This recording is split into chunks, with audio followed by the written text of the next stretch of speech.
कोकणातील प्रत्येक घडामोडींचे लाईव्ह अपडेट पाहण्यासाठी आताच कोकण कट्टा लाईव्हच्या सोशल मीडियाच्या सर्व प्लॅटफॉर्मला लाईक, फॉलो आणि सबस्क्राईब करा. ज्या काही बातम्या येत आहेत किंवा माध्यमामध्ये जे दाखवलं येतं जाते ते निकालाच खोटं, चुकीचं, दिशाभूल करणारं आणि माझी बदनामी करणारं हेतुपुरस्कर अशा त्या सगळ्या बातम्या आहेत.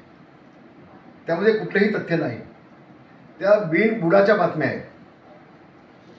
खरं तर प्रेसनी त्याला विचारलं पाहिजे तुमच्याकडे पुरावे काय ते द्या आधी आणि मग बातम्या दाखवल्या पाहिजेत. पण एक कुठल्याही गोष्टीचा पुरावा नसताना देखील फक्त बातम्या दाखवायच्या आणि एखाद्या नेत्याची बदनामी करायची. मी उभ्या आयुष्यामध्ये स्वतःला कुठेही डाग लावून घेतला नाही. 32 वर्ष आमदार आहे होतो, 15-20 वर्ष मंत्री होतो, महाराष्ट्र विधानसभेचा विरोधी पक्षनेता म्हणून काम केलं आहे. मी स्वतःला कुठेही डाग लावून घेतलं नाही. म्हणून अशा बदल्यामध्ये मी माझ्या आयुष्यामध्ये कधी विचार पण केला नाही. हा जो कोण दिलीप खेडकर होता तो प्रदूषण नियंत्रण महामंडळामध्ये अधिकारी होता. मंत्र्यांचा आणि या बदल्यांचा काडीचाही संबंध येत नाही. प्रदूषण नियंत्रण महामंडळ हे सदस्य सचिव आणि चेअरमन चालवतात आणि मंत्री इतका खाली जाऊन कधी बघित नाही किंवा मंत्र्याच्या माझ्या हाताळीत हे महामंडळ नव्हतं. तर बदल्यांचा प्रश्न उद्भवत नाही, काही संबंध येत नाही. पण असं असताना बदल्यामध्ये पैसे खाल्ले म्हणून एखाद्या माजी मंत्र्याला बदनाम करायचं, शिवसेनेच्या नेत्याला बदनाम करायचं, आमच्या केसरकरांना बदनाम करायचं. 150 कोटीचा घोटाळा केसरकरांनी केला. एक फक्त हे कपोलकल्पित कुठलाही पुरावा न देता बिनबुडाच्या बातम्या अशा द्यायच्या आणि फक्त संशयाचं वातावरण निर्माण करण्याचं काम महाराष्ट्रामध्ये केलं जाते. मी त्याचा तीव्र धिक्कार करतोय, याचा निषेध करतोय. आणि मी गंभीर आणि या संजय कदम या दोघांना मी आजच नोटीस पाठवतोय वकिलाकडून.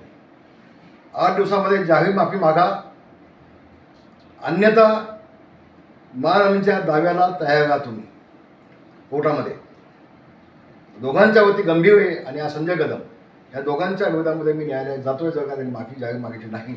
कुठलाही पुरावा नसताना, काही हातात नसताना बिनबुडाप्रमाणे बेछूट आरोप करणं हे संजय कदमचं कामच आहे. याच्या आधी 2 वेळा मी हायकोर्टामध्ये त्याच्या विरोधामध्ये केसेस दाखल केलेत, गुन्हे दाखल केलेत. 2 गुन्हे चालू आहेत त्याचे आता मानहानीचे त्याच्यावरती आणि हा 3रा होईल. आता त्याला निवडणूक लढवायची आहे आणि म्हणून रामदास कदमला फक्त बदनाम करण्याचं हे कटकारस्थान आहे. एखाद्या पत्रकाराने विचारलं पाहिजे, जेव्हा रामदास कदमसाठी हा खेडेकर काम करतो असं म्हणतोस तर एखादा पुरावा तर दे. कोणते प्रश्न त्याला विचारलं पाहिजे जाऊन ना. फक्त तो जो बोलतोय ते सगळं दाखवायचं आणि त्यातून मग संजय कदमला प्रसिद्धी मिळते महाराष्ट्रामध्ये. कारण रामदास कदम होते, आरोप केले की प्रसिद्धी मिळते आणि राजकीय फळ बाजून निघते त्याची. तर उद्याच्या माझ्या मुलाच्या विरोधात उमेदवार म्हणून तो घालाय उभा निवडणुकीला. म्हणून आम्हाला फक्त बदनाम कसं करायचं हे कटकारस्थान सातत्यानं संजय कदमकडनं होतोय. त्याला चोख उत्तर मी कायद्याद्वारे न्यायालयाच्या माध्यमातून निश्चितपणे देईन. आणि हा जो पण गंभीर यांनी कोण आरोप केला आहे बिनबुडाचा आरोप त्याला देखील मी कोर्टामध्ये खेचणार. हे आरोप जे होता ते ठाकरे 2022 मध्ये याच खेडेकरची बदली संभाजीनगरला झाली आणि 50 कोटीची माया कमवली असं त्या पत्रामध्ये म्हटलं आहे.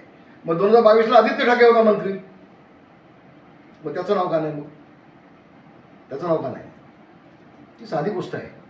आणि म्हणून याच्यातून फक्त शिवसेनेला नेत्याला रामदास कदमला कसं बदनाम करता येईल, केसरकरांना कसं बदनाम करता येईल, एकनाथ शिंदेच्या जवळपासचे लोक आहेत त्यांना कसं बदनाम करता येईल, हा एवढाच फक्त त्यातून संशय निघतोय बाहेर.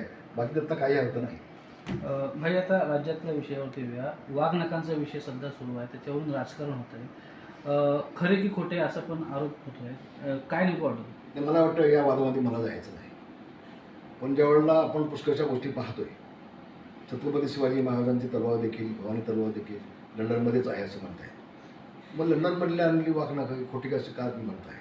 सावंतसाहेब त्यांचा अभ्यास चांगला असेल, त्याबद्दल कुठेही दुमत नाही. पण पहिल्यांदा तपासून घ्या आणि मग तुम्ही बोला ना. पुरातत्व खात्याकडून त्याचा अभ्यास करून घ्या, तपासून घ्या आणि मग बोला ना खरं आहे खोटे आहे ते. समजा ती वाघनखं भोसलेंच्या राजघराण्यामध्ये असती, साताऱ्यामध्ये असती तर त्यांनी दाखवली असते. त्यांनी काय लपून ठेवतील ते? सावंतसाहेबांचं म्हणणं आहे की ती साताऱ्यालाच आहेत, मग ती लपून का ठेवतील? उदयनराजे लपून ठेवणारा माणूस नाही ना.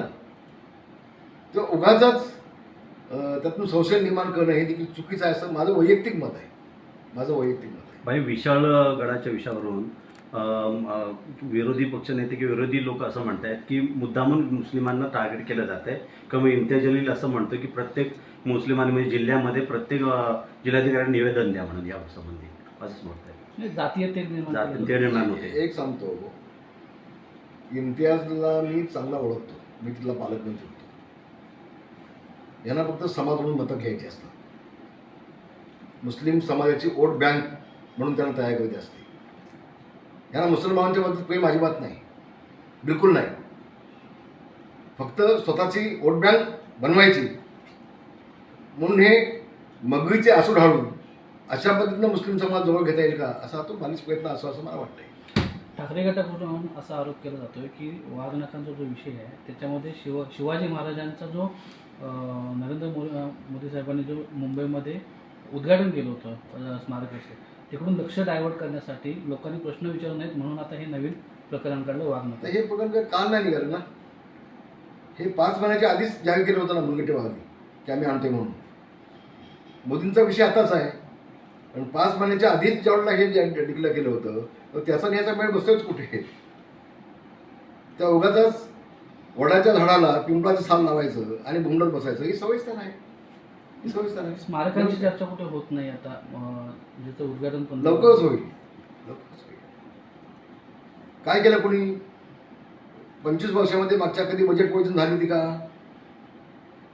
छत्रपती शिवाजी महाराजांच्या स्मारकाबाबत समुद्रातल्या मागच्या 25 वर्षामध्ये किती बजेट पोझिशन झाली होती?